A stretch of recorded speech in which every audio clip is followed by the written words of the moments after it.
Do I have everybody's attention now? C'est Catch Place, nous parle catch, genre du pronostic de Money in the Bank qui se passera ce soir dans la nuit de dimanche à lundi. Et avant de commencer cette vidéo, j'aimerais vous demander de liker, de commenter, de vous abonner, de partager. Extrêmement important pour le développement de cette chaîne. Nous allons au devant des 350 abonnés avant la fin juillet, les amis. Donc on va commencer directement avec un match qui a été annoncé au dernier moment. Match pour le titre par équipe qui se passera dans le kick-off du show. Rey Mysterio et Dominic Mysterio défendent contre les Usos. Donc match familial. Voilà, Rey Mysterio avec son fils contre les deux frères Usos. Rivalité qui tourne autour de Roman Reigns. Rey Mysterio avait eu un match championnat contre Roman Reigns. Et les Usos étaient venus agresser. Il y a eu plusieurs agressions et plusieurs échanges entre les Usos et les Mysterios. Et les Usos ont battu les Mysterios cette semaine du côté de SmackDown. Donc c'est pour ça qu'ils ont obtenu ce match.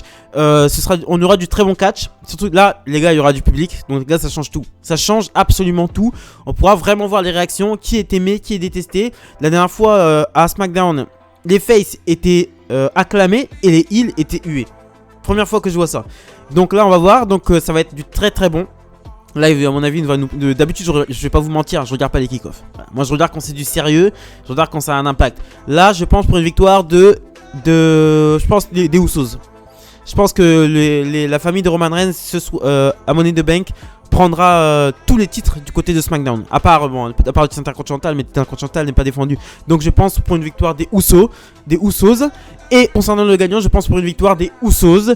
Je pense que la famille de Roman Reigns là va prendre tous les titres de SmackDown, à part le titre intercontinental, en otage. Et ça va être du très très très bon in-ring en tout cas. On enchaîne directement avec le Money in the Bank ladder match masculin. Opener de la soirée, je pense. John Morrison, Ricochet, Matt Riddle, Big E, Drew McIntyre, Kevin Owens, Seth Rollins, Shinsuke Nakamura. Voilà. Là, je vous annonce juste les noms. Ça fait directement, ça va être du lourd. Ça va être du très très lourd. Parce que là, on a potentiellement, à part Ricochet et John Morrison, on a potentiellement. Ricochet et John Morrison qui peuvent être les show stealers du match. Et qui vont sûrement l'être parce que ça fait 3 semaines qu'ils nous font des super matchs. À mon avis, ils vont nous préparer quelque chose de très gros. John Morrison et Ricochet à Money in the Bank. Je pense qu'ils vont nous livrer une très très très grosse prestation. Big E, bon, il a perdu le titre intercontinental. Il tourne un peu autour du pot. Il est en rivalité un petit peu avec Apollo Crews. Après, on sait pas trop. Avec Kevin Owens, donc on sait pas trop. Drew McIntyre, je pense qu'il ne gagnera pas, clairement, parce qu'il est en rivalité avec. Le programme pour SummerSlam avec lui, c'est avec Jinder Mahal. Donc c'est pas exclu que Jinder Mahal. En plus, il y a une histoire entre Drew McIntyre et Jinder Mahal parce qu'ils ont été dans une galère ensemble. Ils ont été dans les 3MB avec Heath Slater. Donc il y a beaucoup de choses à raconter entre les deux. Et ils ont déjà commencé à teaser des petits trucs à Monday Night Raw. Drew McIntyre a cassé la moto de Jinder Mahal. Et Jinder Mahal a cassé l'épée de Drew McIntyre. Donc à mon avis, on part sur un programme pour SummerSlam. Mais je pense qu'il ne gagnera pas ce Money in the Bank.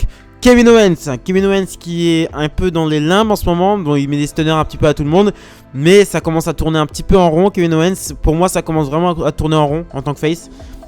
Il est en rivalité avec Sami Zayn. Donc c'est pas exclu que Sami Zayn vienne lui casser les couilles pendant le match. Mais Kevin Owens à SmackDown, bon, il a pas trouvé sa place encore. Donc tantôt il est en rivalité avec Apollo Crews, tantôt il est en rivalité avec Sami Zayn. Donc on sait pas trop, mais je pense pas qu'il gagnera le Money in the Bank. Seth Rollins, je pense que là, par contre, Seth Rollins c'est mon challenge. Je pense que ce serait plus lui qui, pour moi, je verrais plus Seth Rollins gagner le Money in the Bank pour la seconde fois. Voilà. Je verrais bien Seth Rollins gagner la mallette et peut-être la remettre en jeu à SummerSlam contre Edge. Donc ça pourrait être très très intéressant. Donc Seth Rollins pourrait être la clé pour que Edge devienne champion et prenne le Money in the Bank à SummerSlam. Ce serait très intéressant de faire gagner le contrat à Seth Rollins pour pouvoir le faire peut-être gagner à Edge à SummerSlam et que Edge devienne enfin champion. Shinsuke Nakamura, je pense que je mentirais pas en disant qu'il n'y a aucune chance pour qu'il gagne la mallette. Mais je pense aussi qu'il va nous livrer une bonne prestation. Mais en tout cas, le Money in the Bank, là il n'y a que des gros noms. Donc, on aura un très très bon match. Money in the Bank, ladder match féminin. Asuka, Naomi, Alexa Bliss, Nikki Cross, Liv Morgan, Zelina Vega, Natalya, Tamina. Asuka, elle est dans les limbes en ce moment. Elle perd, elle job contre Nikki Cross. C'est Asuka, depuis qu'elle a perdu son titre, on la voit plus trop du côté de Monday Night Raw. Elle perd contre Ripley, elle perd contre Charlotte. Ils la font jobber. Voilà, Asuka est devenue une jobbeuse de luxe. Voilà, en ce moment, c'est ce qu'elle est. Naomi, Naomi, c'est Naomi, c'est une jobbeuse. Alexa Bliss va sûrement partir en rivalité avec Eva Marie et Doudrop. Donc c'est pas exclu qu'elle vienne parce que Alexa Bliss a fait une interview d'Eva Marie et Doudrop à Raw, au dernier Raw, où elle a snobé Eva Marie et qu'elle s'est plus intéressée à Doudrop qu'à Eva Marie. Donc Alexa Bliss va peut-être partir en rivalité avec Doudrop et Eva Marie. Voilà. Et peut-être même devenir amie avec Doudrop et faire se rendre compte à Doudrop qu'elle est manipulée par Eva Marie. Voilà, donc Alexa Bliss, je pense pas qu'elle gagnera le Money in the Bank. Nikki Cross, je pense que c'est je pense que elle et Liv Morgan, je pense que c'est les deux pour moi qui peuvent remporter ce Money in the Bank. Voilà. Parce que Liv Morgan, ils l'ont vraiment beaucoup mis en avant. Bon, sa gimmick, c'est la chialeuse qui vient toujours. Moi je mérite tout, moi je mérite ça. Pourquoi j'ai pas mon match? Pourquoi elle a son match gratuit et puis moi j'ai rien, tu vois? Et puis c'est sa gimmick, hein. Sa gimmick, c'est une chialeuse. Nikki Cross, bon, avec sa nouvelle gimmick de Nikki Ash, je crois maintenant qu'elle s'appelle. Nikki Ash, la demi-super-héroïne.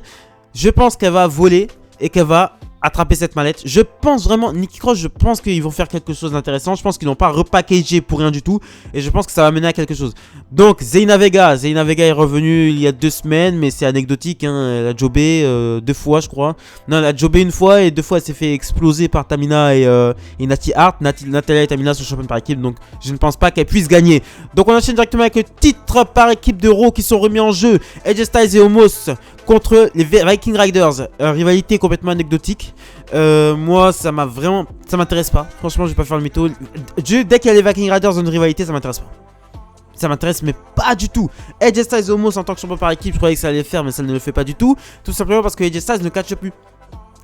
En fait, ils font genre AJ Styles, c'est la grosse merde qui prend vraiment, il se fait dégommer pendant tout le match. Et une fois qu'il réussit à faire le tag à Omos, eh ben Omos il dégomme tout le monde. Sauf que AJ Styles, c'est pas le catcheur, c'est pas le catcheur du coin, tu vois, c'est pas le catcheur de Strasbourg qui fait ses matchs à Cora, tu vois ce que je veux dire. C'est quand même un des meilleurs du monde, tu vois ce que je veux dire. Donc 2 fois champion États-Unis, 2 fois champion de WWE, une fois champion intercontinental en moins de 5 ans. Tu vois ce que je veux dire? C'est quelqu'un, AJ Styles, tu vois, c'est quelqu'un. Et le voir limite se faire jobber contre des Eric jobber contre des Xavier Woods un peu plus tôt, non quoi, non, ça m'intéresse pas. Et ça m'intéresse pas de voir AJ Styles pas catcher. C'est tellement un bon catcheur que en fait, il gagnerait plus à le faire catcher en fait, et à ne pas le faire la serpillière à chaque fois pour Omos, comme je l'ai dit dans la vidéo dernière du côté de Monday Night Raw, je trouve que en fait il crie, bon il fait ses trucs, il crie, mais pour moi il est encore trop green. Il est trop green, ça se voit, il fait des cris mais c'est pas naturel. Donc je sais pas comment ils peuvent valider ça. Le mec, ça se voit que c'est pas naturel quand il fait ses cris. Ça se voit que c'est pas naturel. Je sais pas comment il peut, Vince McMahon, je sais pas comment il peut valider ça. Mais je sais pas, le mec, ça se voit que c'est un mec calme. Ça se voit sur son visage que c'est un mec calme. Ça se voit que c'est un mec serein. Ça se voit que c'est pas un mec qui s'énerve dans le vide et tout. Ils essaient d'en faire un instrument. Parce que bon, je pense que Braun Strowman a été viré à cause d'Omos. Parce qu'Omos était encore plus grand que Braun Strowman. Donc Braun Strowman, ils en ont plus besoin. À la porte. Omos, ils peuvent faire quelque chose d'intéressant. Mais s'ils le bookent pas comme un monstre de base qui gueule dans tous les sens. Braun Strowman, ça lui allait parce qu'il a une tête de con et qu'il est con. Mais Omos, il y a quelque chose à faire d'intéressant. Mais pas dans cette direction-là. Pas de Strumon qui gueule dans tous les sens. De quelqu'un de gros. Un big guy. Mais méthodique. Ce serait bien d'en faire un big guy méthodique. Pas un gros qu'on a déjà vu. Un big guy méthodique. On enchaîne directement avec le titre de championnat par équipe. Non, le titre de championnat d'Euro féminin. Rhea Ripley défend son titre contre Charlotte. Rhea Ripley et Charlotte, match numéro 145 depuis l'année dernière. Cette rivalité, bon, ça, c'est l'une attaque l'autre, je suis meilleur que toi, je vais gagner le titre. C'est à peu près tout, tu vois. Bon, je pense que Rhea Ripley va conserver le titre et enfin se débarrasser de Charlotte Flair. Et je pense, et aussi parce que on a annoncé, il y a des gens qui disent Becky Lynch sera là, Becky Lynch sera pas là. Moi, je pense que si Becky Lynch est là, j'ai vu qu'elle avait entamé une grosse préparation physique.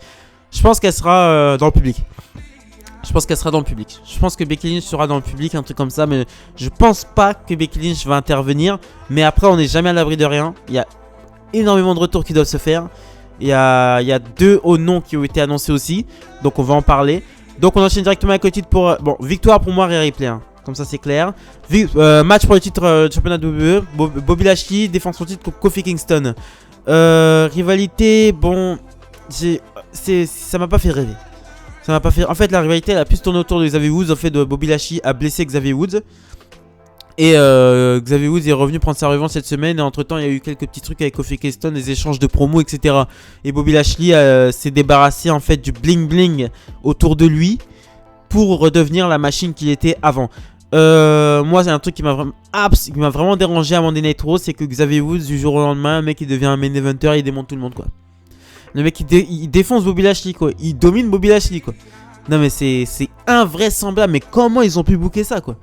Le mec, Bobby Lashley, il passe pour une tarlouse. Et Bobby Lashley, il passe pour une tarlouse quoi. Et ce mec là il va affronter Goldberg après. Bah arrêtez. Et Goldberg, parce que Bobby Lashley gagnera ce match hein. Goldberg, il faut revenir Goldberg. Pas parce que, bon, vole des opportunités aux gens. Mais qui à Monday Night Raw est une star? Qui arrive à porter Monday Night Raw sur ses épaules? Qui arrive à faire des trucs intéressants à Monday Night Raw? Dites-moi les noms. Personne n'arrive à faire des trucs intéressants à Monday Night Raw. Faut être honnête. Monday Night Raw, c'est d'une nullité absolue. C'est de la D. Faut dire ce qu'il y a au bout d'un moment. Monday Night Raw, c'est de la merde. Les catcheurs qui y sont, ils ont aucune intensité. Il n'y a aucun danger.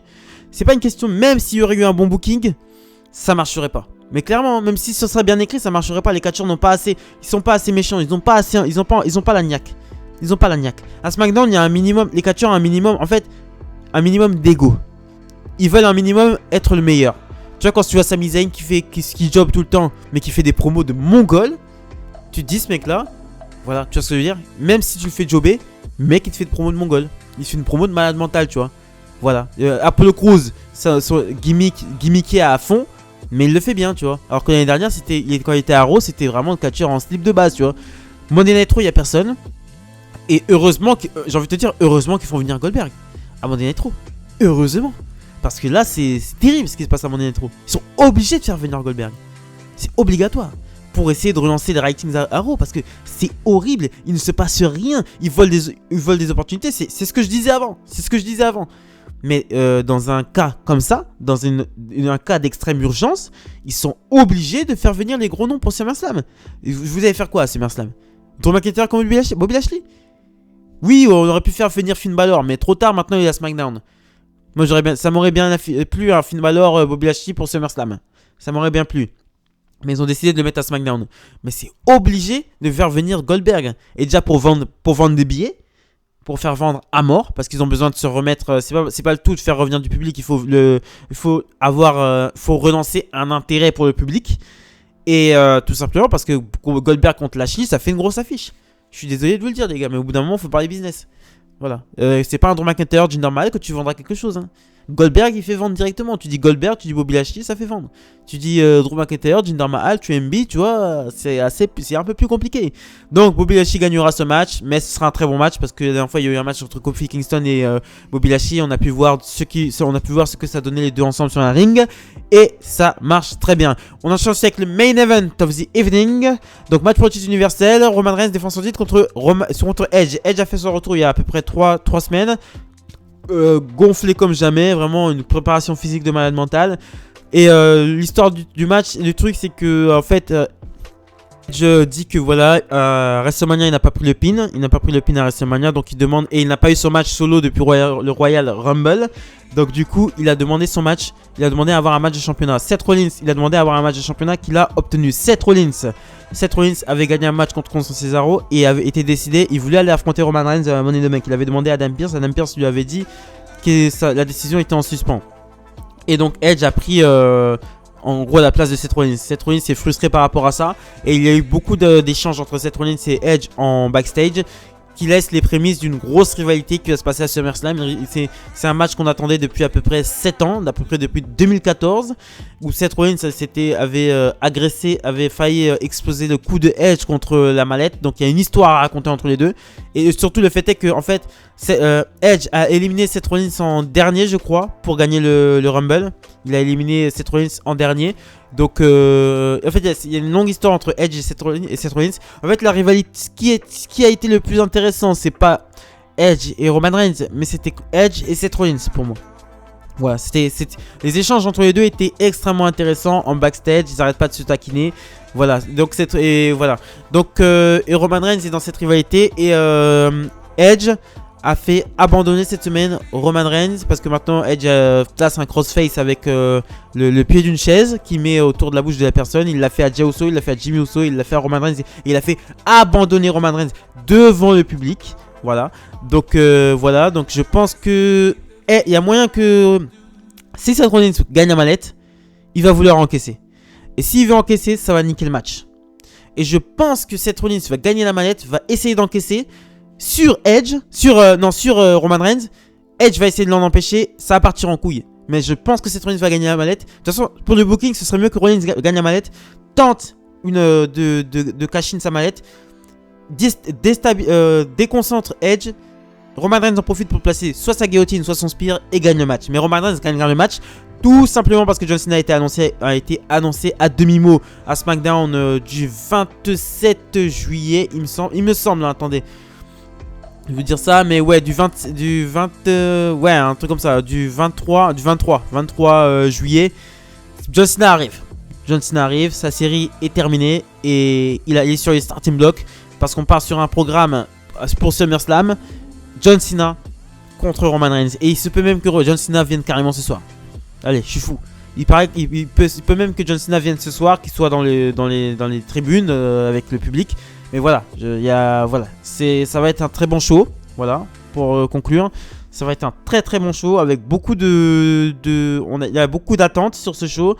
Il y a beaucoup de mystères aussi, on ne sait pas qui va venir, on ne sait pas qui va faire de retour. Il y a beaucoup de retours en perspective et ça sera extrêmement intéressant de voir comment ce show va se dérouler, comment ça va se dérouler quoi. Voilà, c'était ma review pronostic de Money in the Bank. Abonnez-vous, likez, commentez, partagez, extrêmement important pour le développement de cette chaîne. On va au devant des 350 abonnés avant la fin juillet les amis. Merci.